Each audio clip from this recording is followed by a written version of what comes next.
Yes, Faadi TV jimbaniriza kadde kano mwasibye mutya balange muli mutya. Nina kubasaba mu subscribing ate munyigene kale jimpereka like comment section weri abaka mutya mu comment section ate osalinga on following. Dana Nabatanzi bintu byengedde okubanga bitabuka Zahara Toto ku police BBS Telefayina ekoze ki etamiddwa Zahara Toto. Bano bagenda kubatwalibwa mu kooti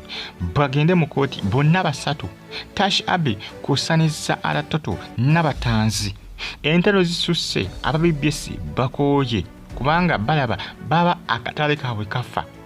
aka TV y'obwakabaka bwa Buganda bakooye okubanga munnange bakola ki babeera mawulire buli ssaawa babeera balumbibwa TV ez'enjawulo.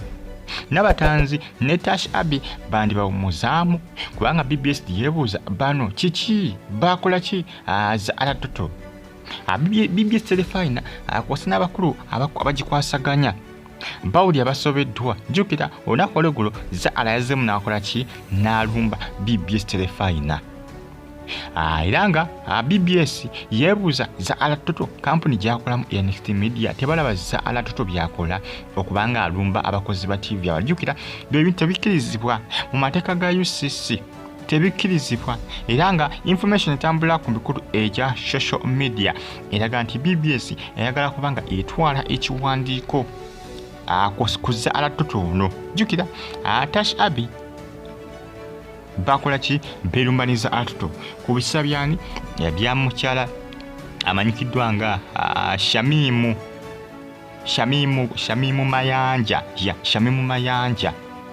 Mayanja berumbamuko Tash Abe nayingira mu lutalo olwo kati Zahara jjukira Zahara already yalina ne beef oba n'obutakwatagana ne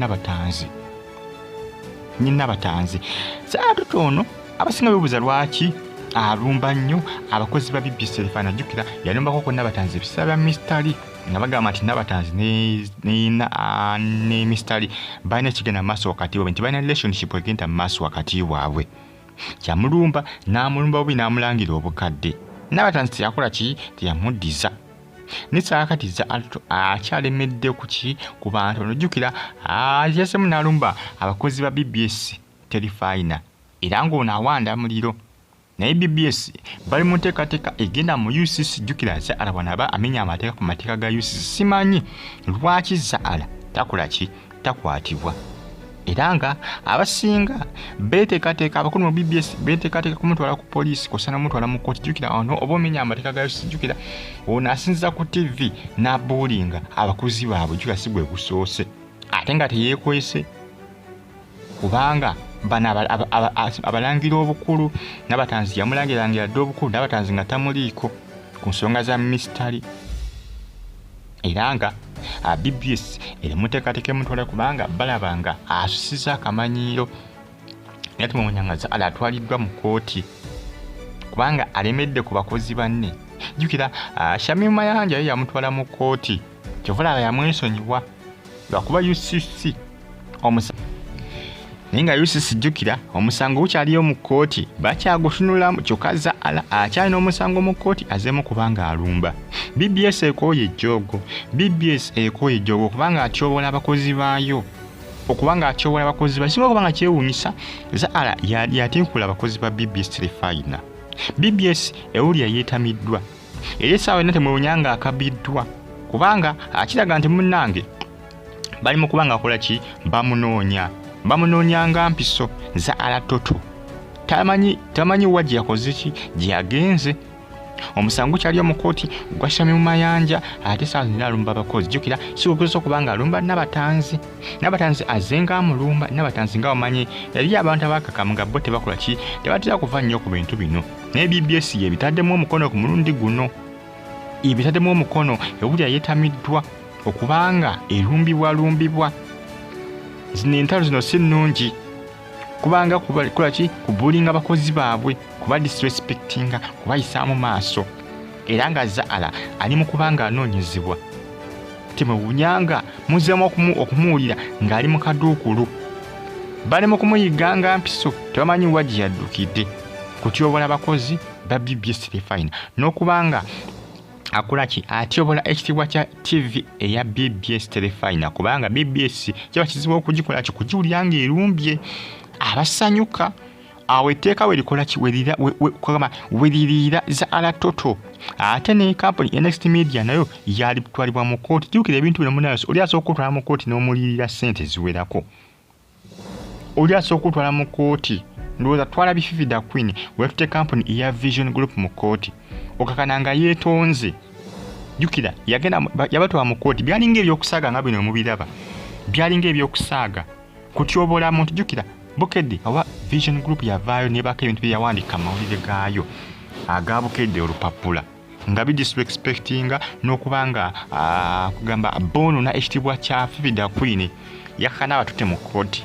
era bano bava ne bakola kino ne bakola omuko mu lupapula lwa Bukedde omuko ogusooka nga balaga nti bibayokera bina ku Fivida Queen byali bifuuti byali bituufu olw'ensonga nti kooti kugamba yekola kiyensalawo gye yakola kikiragiro kiyaba wajjukira kooti bwe kuwa ekiragiro kyonna obera kampuni etya oba olina okukigoberera kubanga woganye okubanga okitambuza nga bwe kikugambye oyinza okukola ki oyinza okuvunaanibwa basobola okuwa akasasipe kamwezi nga mulamba TV yo nga tekuba bulango n'okugikulako ku mpewo kubanga kooti yadde mbogamba UCC nti yo TV mugikutuleko kubanga amateeka esobola okugasalawo tuvula Bukedde bali bagiwoniza bagigamba nti bannange mutetundira muntu oyo tujja kubawa sasipe ya myezi nga 3 nga temukola jjukira kampuni ebeefiirwa eryabawo obulango eryabawo adverts jjukira ababa tebakyawobawo olw'ensonga TV yo teba ku mpewo babawoninga beetonda aba Bukedde TV ensonga zaza Fivida Queen era ku muti obulango ne bwakyobola bane Zahara Toto bali mu kumuyiga BBS ewulira yeetamiddwa ekooye ejjoogo lye temuwunyanga mulabi mu kaduukulu kubanga sigwe gususe nga atyobola abakozi ba BBS Telefayina jjukira Nabatanzi yamutyobolera mu mwaka ogwali gwa 2 mmeka ndowooza 221 we yamutyobolera Nabatanzi ensonga za mistari oba mistari yali amwegwanyiza tewali amanyi essaawa zino yazze ku Tash Abi abakozi bonna n'abalumba ne TV yennyini ntakyagiwa mu kitiibwa ya BBS Telefayina ate nga kizibu okulaba BBS ng'erumba Sanyuka TV ebyo bibagala okukola ki bibagala okubanga bajjawo UCC ebyonna tebikkiriza oba omenya amateeka agabwe ge bateekawo agakwasaganya TV jjukira UCC yekwasaganya emikutu gya TV n'amalediyo ne kampuni z'amasimu ebyo naye bikwasaganya era obeera omenya etteeka ku mateeka agabwe oba olina okuvunaanibwa bw'otalivunaanibwa kampuni yo yevunaanibwa nga bw'olaba Asanyuka TV ba Next Media yebeerina okuvunaanibwa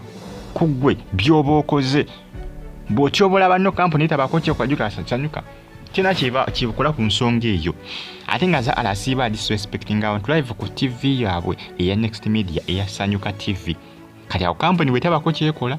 awo kiba kitegeeza nti kampuni bwetabako kyekukola gwe nga gwe omukozi waayo oba pulezenta waayo bategeeza nti UCC oba kooti oba omuntu yonna yenna aba atte okwemulugunya kwonna baba balina kuvunaana kampuni oba si kyo UCC eba erina kuvunaana kampuni olw'ensonga nti kampuni eyo gy'okolera eba eremedde okukola ki eba eremedde okubanga ekontrolinga essaawa zino Zahara tebamanyiwa gy'ali bali mu kumuyiganga mpiso bamuwenja ne sekuwenja yenna